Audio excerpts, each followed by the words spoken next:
There's a chart I saw recently that I can't get out of my head. A Harvard business professor and economist asked more than 5,000 Americans how they thought wealth was distributed in the United States. This is what they said they thought it was. Dividing the country into 5 rough groups of the top, bottom, and middle 3 20% groups, they asked people how they thought the wealth in this country was divided. Then he asked them what they thought was the ideal distribution. And 92%, that's at least 9 out of 10 of them, said it should be more like this. In other words, more equitable than they think it is. Now that fact is telling, admittedly, the notion that most Americans know that the system is already skewed unfairly. But what's most interesting to me is the reality compared to our perception. The ideal is as far removed from our perception of reality as the actual distribution is from what we think exists in this country. So ignore the ideal for a moment. Here's what we think it is again. And here is the actual distribution. Shockingly skewed. Not only do the bottom 20% and the next 20%, the bottom 40% of Americans barely have any of the wealth. I mean, it's hard to even see them on the chart. But the top 1% has more of the country's wealth than 9 out of 10 Americans believe the entire top 20% should have. Mind-blowing. But let's look at it another way, because I find this chart kind of difficult to wrap my head around. Instead, let's reduce the 311 million Americans to just a representative 100 people. Make it simple. Here they are: teachers, coaches, firefighters, construction workers, engineers, doctors, lawyers, some investment bankers, a CEO, maybe a celebrity or two. Now let's line them up according to their wealth. Poorest people on the left, wealthiest on the right, just a steady row of folks based on their net worth. We'll color code them like we did before based on which 20% quintile they fall into. Now let's reduce the total wealth of the United States, which was roughly $54 trillion in 2009, to this symbolic pile of cash.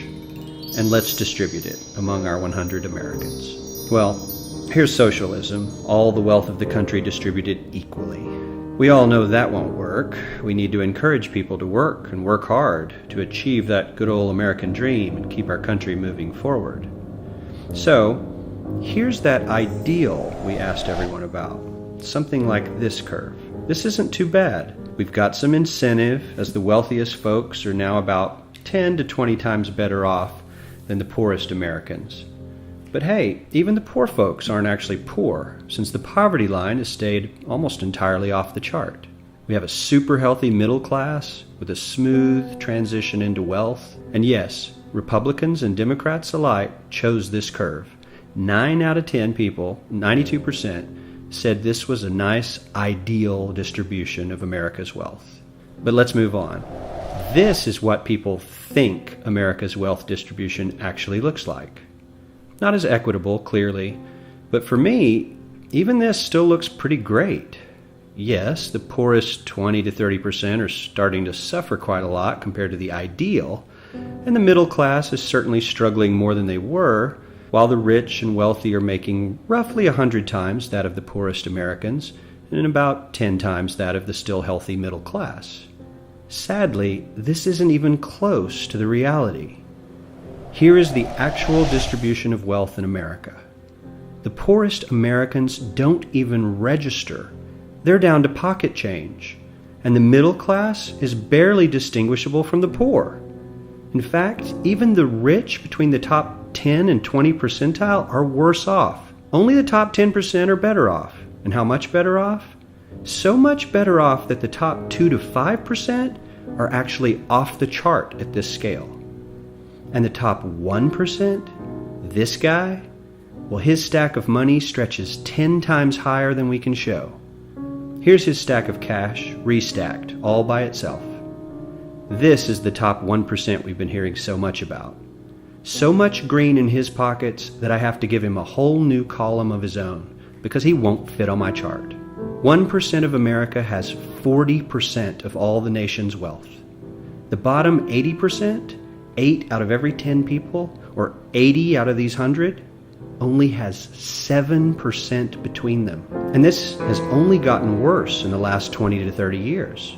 While the richest 1% take home almost a quarter of the national income today, in 1976 they took home only 9%, meaning their share of income has nearly tripled in the last 30 years. The top 1% own half the country's stocks, bonds, and mutual funds. The bottom 50% of Americans own only 0.5% of these investments, which means they aren't investing. They're just scraping by. I'm sure many of these wealthy people have worked very hard for their money, but do you really believe that the CEO is working 380 times harder than his average employee? Not his lowest paid employee, not the janitor, but the average earner in his company. The average worker needs to work more than a month to earn what the CEO makes in 1 hour. We certainly don't have to go all the way to socialism to find something that is fair for hardworking Americans. We don't even have to achieve what most of us consider might be ideal. All we need to do is wake up and realize that the reality in this country is not at all what we think it is.